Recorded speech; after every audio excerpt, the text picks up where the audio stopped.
Irfan sir के physics के class में आप सभी का स्वागत है। मैं आपको झारखंड एकेडमिक काउंसिल के क्लास 11 के सेकंड टर्म में पूछे जाने वाले प्रूवेबल क्वेश्चंस के बारे में बता रहा हूं। मैंने अभी स्टार्ट किया है चैप्टर नंबर 8। चैप्टर नंबर 8 ये 3 टॉपिक पे बेस्ड चैप्टर्स है। पहले टॉपिक का नाम था gravitational force and acceleration due to gravity.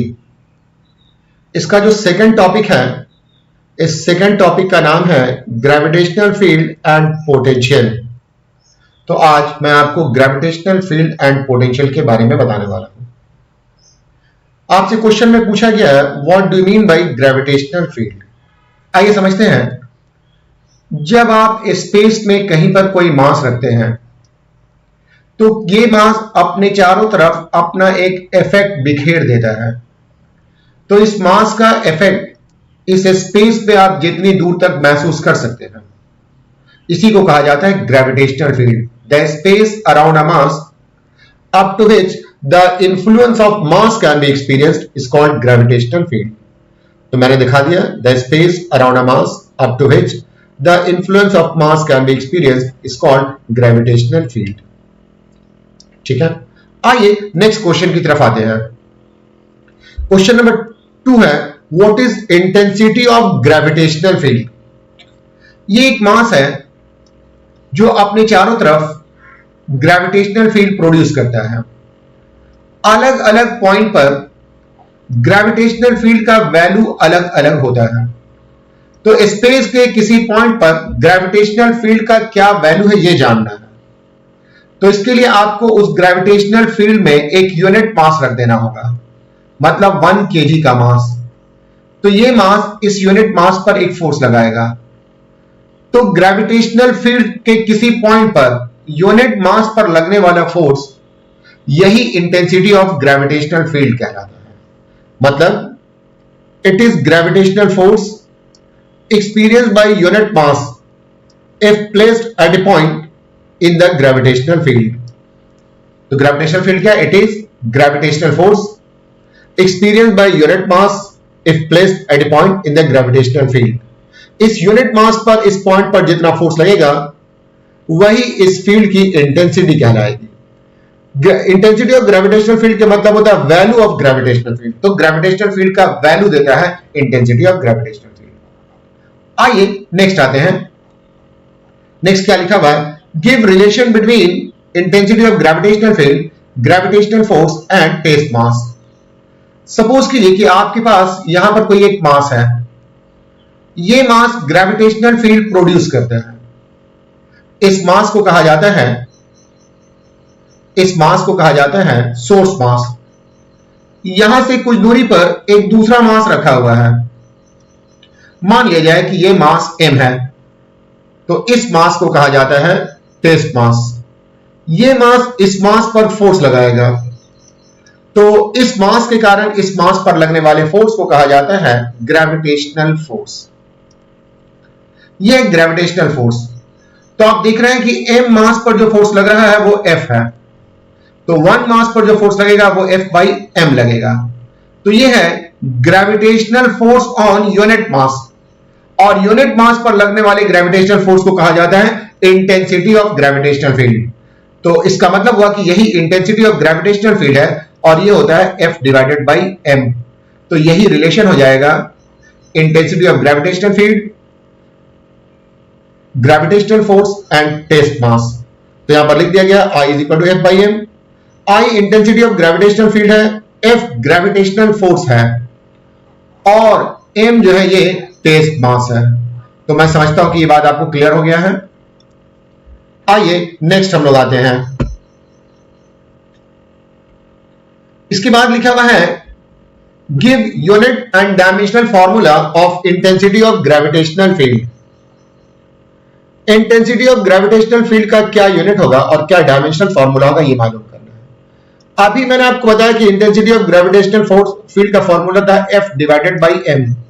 F gravitational force है और m मास है। आपको मालूम है फोर्स का यूनिट होता है न्यूटन और मास का यूनिट होता है केजी। तो न्यूटन पर केजी इसका यूनिट हो जाएगा, न्यूटन पर केजी। इसे आप इस तरीके से भी लिख सकते हैं। दूसरा आपसे पूछा गया है डायमेंशनल फॉर्मूला। तो आपको मालूम है फोर्स का डायमेंशनल फॉर्मूला होता है mlt-2 और मास का जो डायमेंशनल फॉर्मूला होता है वो होता है m। m और m कैंसिल हो जाएगा तो I का फॉर्मूला हो जाएगा LT-2। तो इंटेंसिटी ऑफ ग्रेविटेशनल फील्ड का डायमेंशनल फॉर्मूला हो जाएगा LT-2। यही एक्सीलरेशन का भी फॉर्मूला होता है। तो जो इंटेंसिटी ऑफ ग्रेविटेशनल फील्ड का फॉर्मूला होता है वही आपको एक्सीलरेशन का डायमेंशनल फॉर्मूला होगा। आइए नेक्स्ट आते हैं, अगला क्वेश्चन है। अगला क्वेश्चन पूछा गया है इज ग्रेविटेशनल फील्ड स्केलर और वेक्टर। तो रियल में ग्रेविटेशनल फील्ड एक वेक्टर क्वांटिटी है, तो डायरेक्ट आप आंसर लिख देंगे vector. Question number 6, what do you mean by gravitational potential. Suppose कीजिए कि ये आपके पास एक मास m है और यहां से इनफाइनाइट डिस्टेंस पर एक यूनिट मास रखा हुआ है।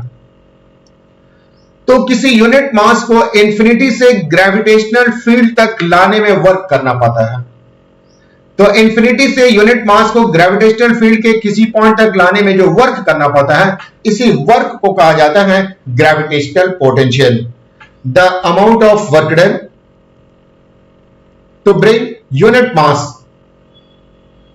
from infinity to a point in the gravitational field without acceleration is called gravitational potential of that point। तो ये gravitational potential का डेफिनेशन हो गया। आइए नेक्स्ट देखते हैं। अगला जो है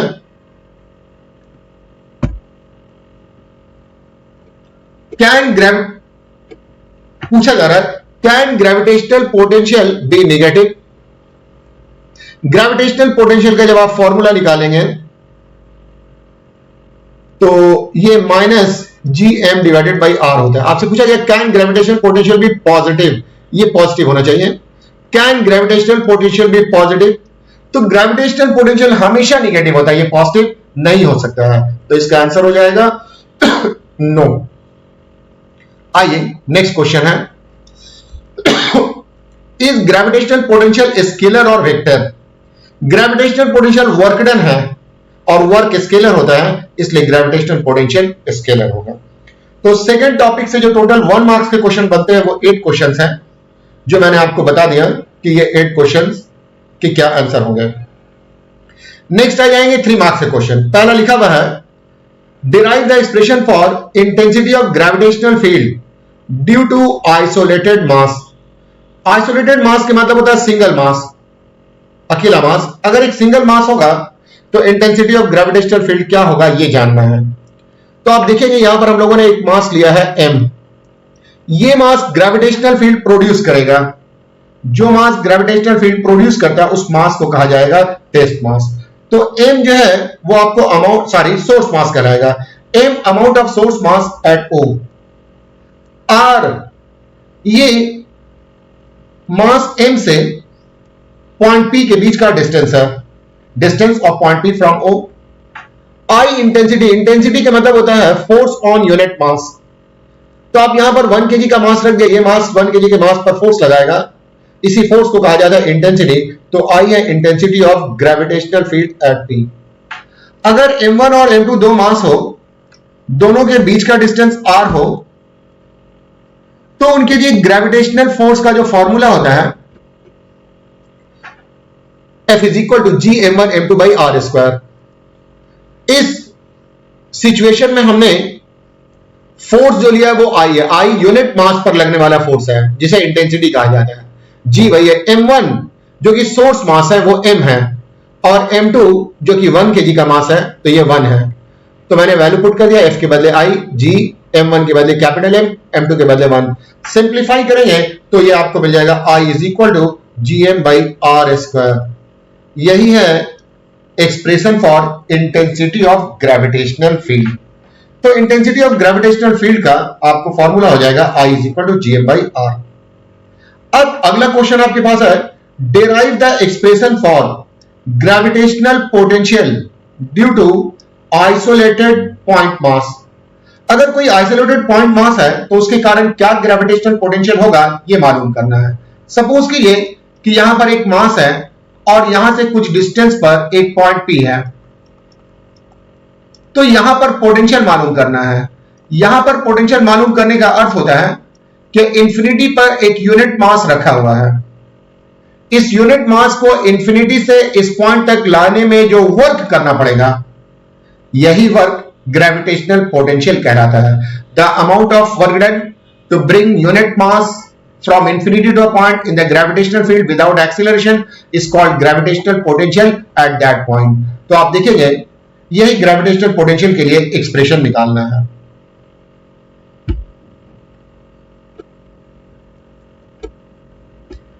देखिएगा यहां पर एक मास लिया गया है m।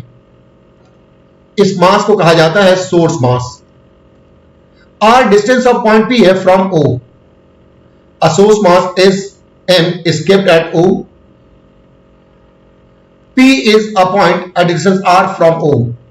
We want to determine gravitational potential at P. P पर ग्रेविटेशनल पोटेंशियल का मतलब होता है कि यूनिट मास को इंफिनिटी से P तक लाने में कितना वर्क किया गया है। तो we want to determine gravitational potential at P. Let us take an arbitrary point A at a distance r from O. एक आर्बिट्ररी पॉइंट A है at a distance r from O and assume that unit mass is kept at A. ये जो point लिया गया है यहां पर ऐसा अज्यूम किया गया है कि एक यूनिट मास रखा हुआ है। तो आप जान रहे हैं कि ये सोर्स मास है। ये सोर्स मास यूनिट मास पर फोर्स लगाएगा। किसी सोर्स मास के कारण यूनिट मास पर जो फोर्स लगता है उसे इंटेंसिटी ऑफ ग्रेविटेशनल फील्ड कहा जाता है। तो मान लिया जाए कि यहां पर इंटेंसिटी ऑफ ग्रेविटेशनल फील्ड है I। अब इस 1 kg के मास को dr डिस्टेंस से डिस्प्लेस किया गया है। 1 kg के मास को dr डिस्टेंस से डिस्प्लेस किया गया है। अब मान लिया जाए dr डिस्टेंस से डिस्प्लेस करने में जो वर्क करना पड़ा वो है dv। तो पहले हम लोग small amount of work done निकालेंगे। तो dv ये वर्क है और वर्क होता है force into displacement. Force I है और डिस्प्लेसमेंट dr है। फोर्स और डिस्प्लेसमेंट एक ही डायरेक्शन में, तो dv is equal to I dr हो जाएगा। ये small amount of work done है। I का वैल्यू अभी हमने बताया है, I का फॉर्मूला होता है gm by r स्क्वायर। तो I के बदले में मैंने पुट कर दिया है gm by r स्क्वायर, क्योंकि I is equal to gm by r square है। तो ये आप देखेंगे ये small amount of work done है। और स्मॉल से अगर लार्ज बनाना हो तो आपको इंटीग्रेट करना पड़ता है, मतलब स्मॉल मिलाते जाओ और लार्ज बनाते जाओ। इसके लिए आपको इंटीग्रेशन करना होगा। तो दोनों तरफ से हम लोग इंटीग्रेट कर देते हैं, इंटीग्रल साइन लगा देते हैं। जीएम कांस्टेंट है इसलिए इसे इंटीग्रल साइन से बाहर रखा जाता है। यह dv है। थोड़ा सा और देखिए,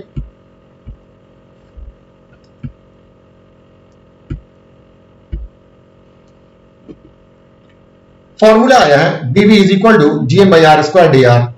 तो दोनों तरफ से इंटीग्रल साइन लगा दिया गया है। जीएम कांस्टेंट इसे बाहर रखा गया है।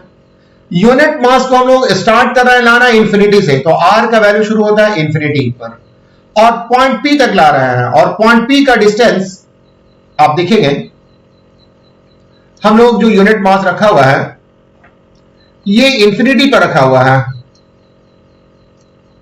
इससे लेकर के आएंगे एक पॉइंट P तक और पॉइंट P की दूरी यहां से r है। तो स्टार्ट होगा r इंफिनिटी से और यह खत्म होगा जाकर के r डिस्टेंस पर। यहां पर सोर्स मास रखा हुआ था, तो यहां स्टार्ट करेंगे इंफिनिटी से और खत्म करेंगे r पर।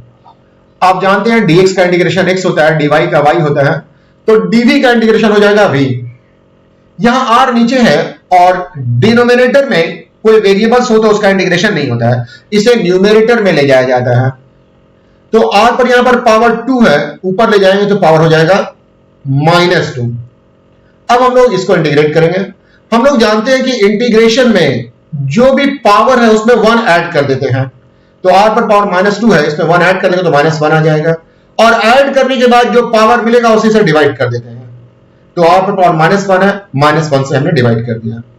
फॉर्मूला में निगेटिव पावर नहीं होता है, तो इस नेगेटिव पावर को पॉजिटिव बनाने के लिए इसे फिर से रिवर्स कर दिया गया है, ये 1/r हो गया है।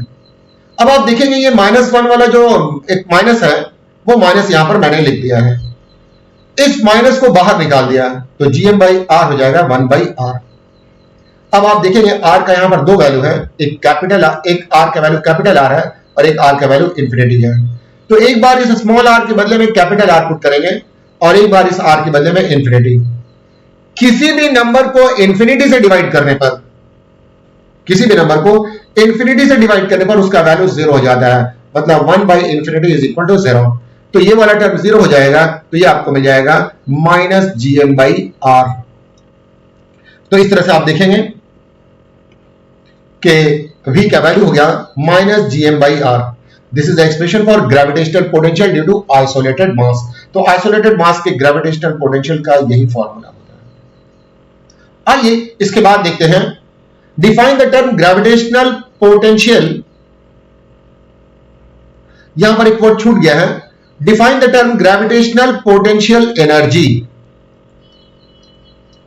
ग्रेविटेशनल पोटेंशियल एनर्जी क्या होती है ये जानते हैं। सपोज कीजिए कि आपने एक मास यहां पर रखा है और ये मास है m, और यहां पर एक दूसरा मास रखा है, मान लिया जाए कि यहां पर एक दूसरा मास स्मॉल m है और इन दो मास के बीच का डिस्टेंस जो है वो r है। तो इन दो मास के बीच में एक एनर्जी पाई जाती है जिस एनर्जी का नाम है ग्रेविटेशनल पोटेंशियल एनर्जी। इस ग्रेविटेशनल पोटेंशियल एनर्जी का फॉर्मूला होगा -gmm/r।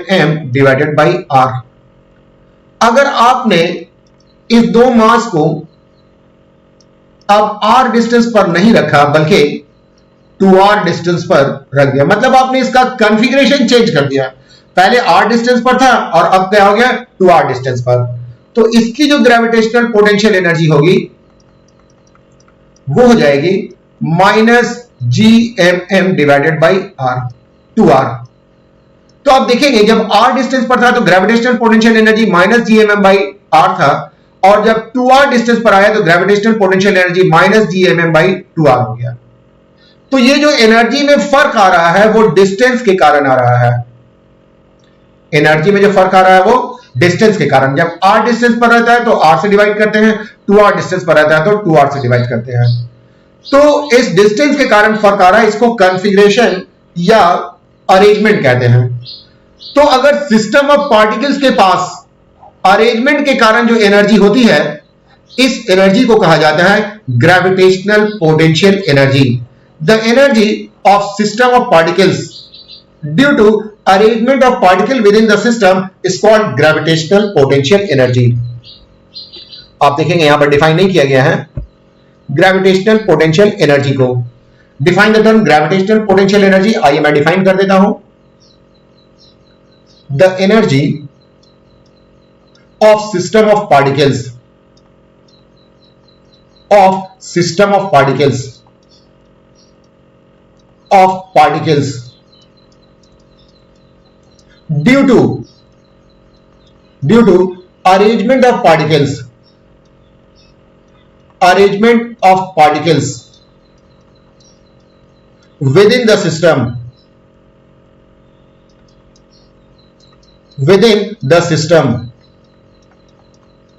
is called its gravitational potential energy. It's called its gravitational potential energy. किसी सिस्टम ऑफ पार्टिकल्स के बाद पार्टिकल्स के अरेंजमेंट के कारण जो एनर्जी पाई जाती है उसे ग्रेविटेशनल पोटेंशियल एनर्जी कहते हैं। अब सवाल ये पैदा होता है कि ग्रेविटेशनल पोटेंशियल एनर्जी मेजर कैसे किया जाता है। सपोज करिए कि यहां पर एक मास है m1 और यहां पर एक मास है m2 और ये मास है m3। अब इस सिस्टम ऑफ पार्टिकल्स की ग्रेविटेशनल पोटेंशियल एनर्जी निकालना चाहते हैं, तो पहले हम लोग सभी पार्टिकल्स को इंफिनिटी पर भेज देंगे और इंफिनिटी के बाद फिर इस सिस्टम में पार्टिकल्स को लेकर के आएंगे। तो लाने में जो वर्क करना पड़ता है यही वर्क कहलाता है ग्रेविटेशनल पोटेंशियल एनर्जी। मतलब it is measured by amount of work done in bringing all the masses from infinity within the system. It is measured by amount of work done to bring all the masses from infinity within the system. आइए अब हम लोग expression निकालेंगे, expression for potential energy of pair of masses. हम लोग pair of mass की potential energy का expression निकालेंगे। आइए क्या वो देखते हैं। यहां पर एक मास है m और यहां पर दूसरा मास है m। इन दो मास के बीच का डिस्टेंस है कैपिटल R। इस सिस्टम की पोटेंशियल एनर्जी निकालना चाहते हैं, तो आप तो जान ही गए हैं कि m और m दो मास, इसके बीच का डिस्टेंस r है, तो इसकी ग्रेविटेशनल पोटेंशियल एनर्जी हो जाएगी -gmm/r। लेकिन इसे हम लोगों को डिराइव करके दिखाना होगा। तो मान लिया जाए कि ये जो तो डिराइव करने के लिए सबसे पहले दोनों के बीच के डिस्टेंस को इनफाइनाइट कर देंगे। मान लिया जाए कि ये जो स्मॉल मास है, ये स्मॉल मास इंफिनिटी पर रखा हुआ है। थोड़ी देर के लिए मान करके चलते हैं कि ये जो स्मॉल वाला मास है ये इंफिनिटी पर है। अब इस मास को यहां से यहां तक लाने में वर्क करना पड़ेगा, तो यहां से यहां तक लाने में जो वर्क करना पड़ेगा वही वर्क एनर्जी के फॉर्म में स्टोर हो जाएगा, जिसका नाम है ग्रेविटेशनल पोटेंशियल एनर्जी। तो लिखा हुआ है m and m are the pair of masses kept at a distance r. We want to determine gravitational potential energy of this pair of masses. Let us take an arbitrary point A at a distance r from O and assume that mass s m is kept at A. यहां पर एक मास रखा हुआ है। अब आप देखेंगे इस मास पर जो फोर्स लगेगा वो ग्रेविटेशनल फोर्स ऑन m, ये F है।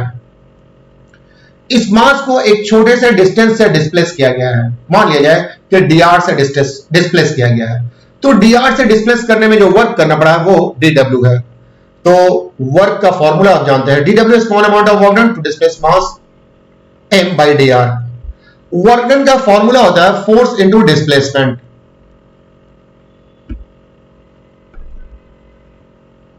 तो हम लोगों ने यहां पर लिख दिया है dw is equal to fdr। F gravitational force है और ग्रेविटेशनल फोर्स का फॉर्मूला होता है F is equal to gmm/r square।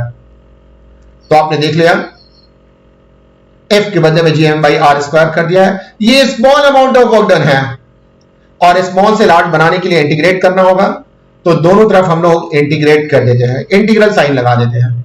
gmm ये कांस्टेंट है, इसे इंटीग्रल साइन के बाहर रखा गया है। dw का इंटीग्रेशन,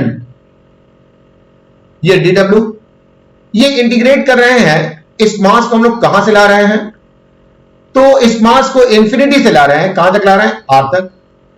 तो आप देखेंगे ये दोनों तरफ से इंटीग्रल साइन कर दिया गया है। ये वाला एक्स्ट्रा लाइन है, ये लिखने की जरूरत नहीं है। dw का इंटीग्रेशन होता है w, और यहां पर देखेंगे r स्क्वायर है, सॉरी फिर से देख लें, integral dw gmm integral dr/r square from r is equal to infinity to r is equal to r। ये इंटीग्रल dw है, यहां पर r नीचे है, इसे इंटीग्रेट करने के लिए ऊपर ले जाना पड़ेगा। तो जब r को नीचे से ऊपर ले जाएंगे तो इस पर पावर 2 हो जाएगा। थोड़ा सा देख लें, dw का इंटीग्रेशन w होगा और ये होगा gmm इंटीग्रल r पे पावर -2 dr। इंटीग्रेट करने के लिए r को नीचे से ऊपर ले जाना होगा, from r is equal to infinity to r is equal to capital R। Integration में हम लोग जानते हैं कि जो भी पावर होता है उसमें 1 ऐड करते हैं, तो r पर पावर -2 है, 1 ऐड करेंगे तो -1 हो जाएगा, और जो पावर मिलेगा उसी से डिवाइड कर देंगे। dw का इंटीग्रेशन w होता है, तो यहां पर सिर्फ w लिखेंगे हम लोग, इंटीग्रल w नहीं लिखेंगे। w is equal to gmm r पे पावर -1 by -1। पावर फॉर्मूला में नेगेटिव नहीं होना चाहिए, तो इसे पॉजिटिव बनाने के लिए फिर से इसे नीचे डाल दिया गया है, और ये नेगेटिव साइन था, वो नेगेटिव साइन रख दिया गया है। अब हम लोग नेगेटिव साइन को बाहर ले लेते हैं, ये -1 है, ये -1 यहां पर आ जाएगा। ये है GMM 1/r from r is equal to, कुछ मिस्टेक है यहां पर,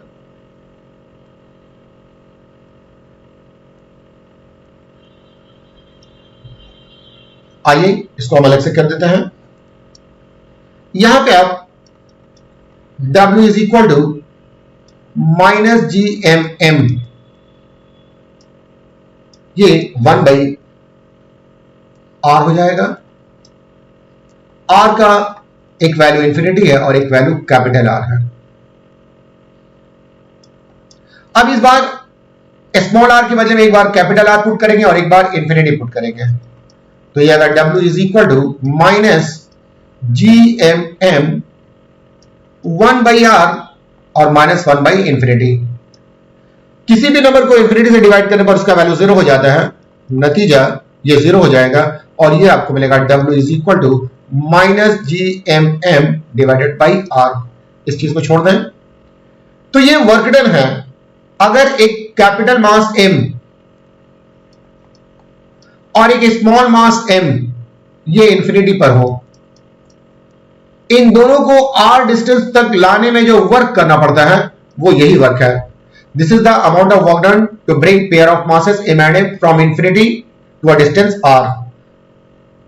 यही वर्क एनर्जी के फॉर्म में स्टोर हो जाता है, जिस एनर्जी का नाम है gravitational potential energy. This work done will be stored in form of energy called gravitational potential energy. तो ग्रेविटेशनल पोटेंशियल एनर्जी का फॉर्मूला हो जाएगा -GMM/r। तो इस तरह से सेकंड टॉपिक जिसका नाम है gravitational field and gravitational potential ये कंप्लीट होता है। अगली क्लास में हम आपको बताएंगे satellite motion and planetary motion के बारे में। तो आज के लिए इतना ही है, बाकी बातें हम आपको अगली क्लास में बताएंगे। ठीक, ओके, थैंक यू।